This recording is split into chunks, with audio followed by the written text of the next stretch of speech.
Welcome to my loves. At my love's melody and message.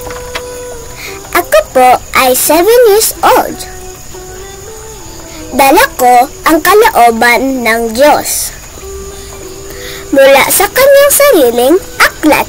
Ang episode?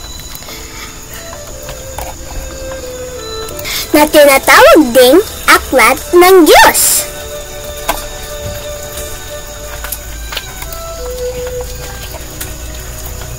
Ito po ang episode number 32. Amang Diyos, salamat po sa iyong salita na nagbibigay liwanag sa amin. Salamat po sa Espiritu Santo na nagtuturo sa amin ng katotohanan. Ingatan mo po kami laban sa mga bulaang Kristo at bulaang mga ngaral. Amen.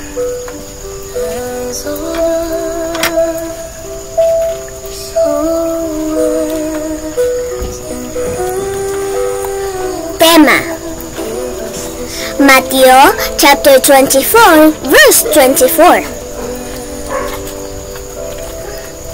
Sapagkat mangyayari ang mga bulaang Kristo at mga bulaang propeta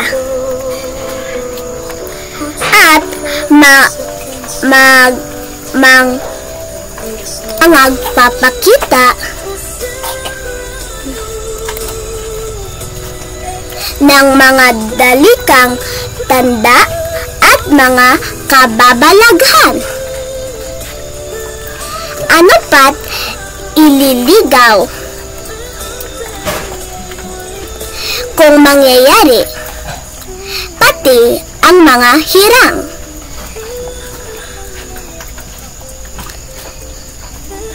Mga tanong at sagot.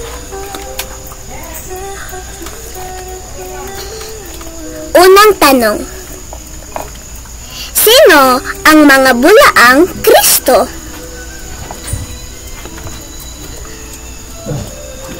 Answer: sila ay nagpapanggap na si Kristo, ngunit sila ay mga sinungaling na espiritu ng diablo. Pangalawang tanong: sino naman ang mga bulaang mga ngaral? Answer: sila ay mga tao na nagtuturo ng salita ng Diyos, ngunit hindi ayon sa kalooban ng Diyos. Pangatlong tanong: ano ang tunay na gabay ng mga anak ng Diyos? Answer: ang kalooban ng Diyos na nakasulat sa aklat ng Diyos, pinagtitibay sa ating puso ng Espiritu Santo. Pang-apat na tanong: paano natin malalaman kung ang isang mga ngaral ay totoo o huwad? Answer: kung ang kanyang turo ay ayon sa nakasulat na kalooban ng Diyos, siya ay totoo. Kung hindi, siya ay huwad. Mga suportang talata: 2 Corinto chapter 11 verse 13 to 14. Sapagkat ang gayong mga tao ay mga bulaang apostol, mga magdarayang manggagawa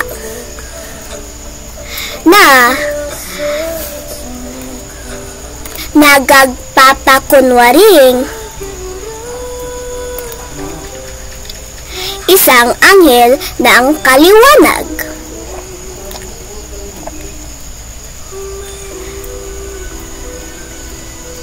Juan chapter 4 verse 1.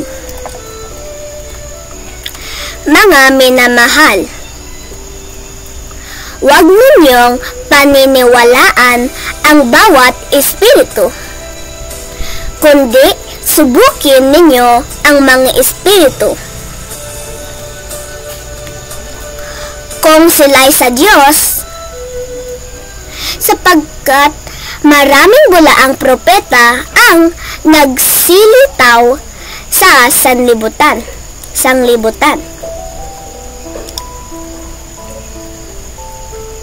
May isang tao na nagsabi, "Ako si Kristo."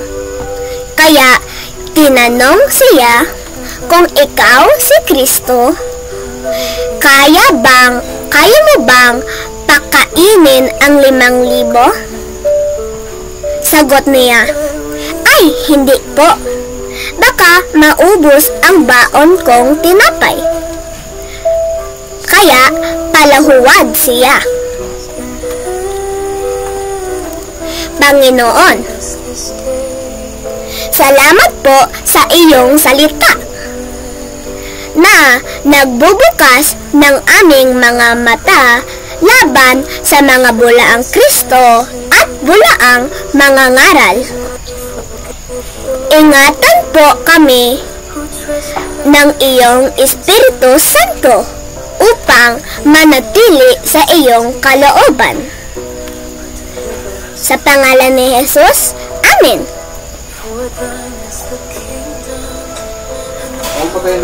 Inspiration message.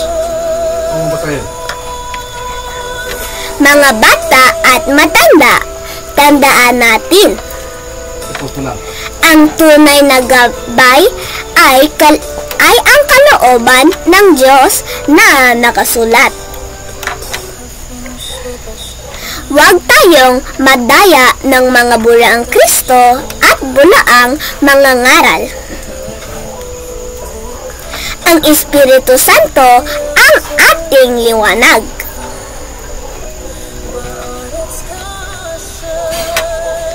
Thank you for watching this video. Ako si Mary Loves. Don't forget to like, share, and subscribe. See you next time. Welcome to My Love's Melody and Message. I'm 7 years old, bringing you the will of God from His very own book, also called the Book of God. This is episode 32. Heavenly Father, thank you for the Holy Spirit who teaches us the truth. Protect us from false Christs and false teachers. In the name of your Son, Jesus Christ, Amen. Theme verse: Matthew chapter 24, verse 24. For false Christs and false prophets will appear and perform great signs and wonders to deceive, if possible, even the elect.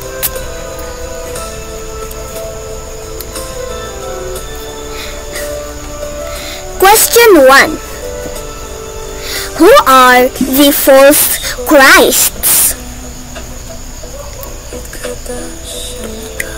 Answer: they pretend to be Christ, but are lying spirits of the devil.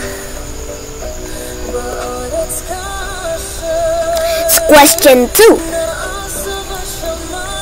Who are the false teachers? They are people who teach God's word, but not according to His will. Third question. What is the true guide of God's children? Answer. The will of God is written in His book, confirmed in our hearts by the Holy Spirit. Fourth question. How do we know if a teacher is true or false? Answer. If his teachings follow God's written will, he is true. If not, he is false. Supporting verses. 2 Corinthians chapter 11 verse 13 to 14. For such men are false apostles, deceitful workers, masquerading as apostles of Christ.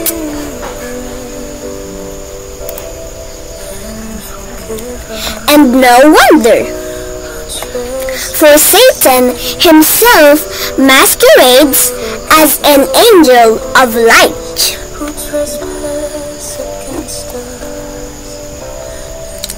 1 John chapter 4 verse 1. Dear friends, do not believe every spirit, but test the spirit to see whether they are from God, because many false prophets have gone out into the world. There was a man who said, I am Christ. So someone asked him, if you are Christ, can you feed 5,000? He answered, oh no! My bread allowance will run out. That's why he was false. Lord, thank you for your word that opens our eyes against false Christs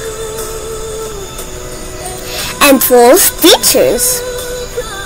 Keep us in your will through the Holy Spirit. Amen.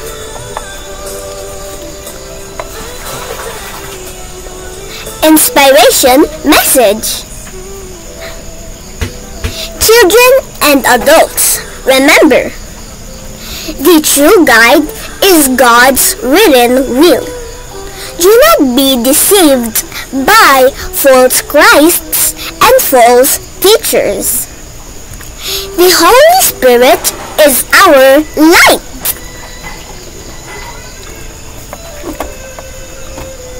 Thank you for watching this video. I am Milos. Don't forget to like, share, and subscribe. See you next time.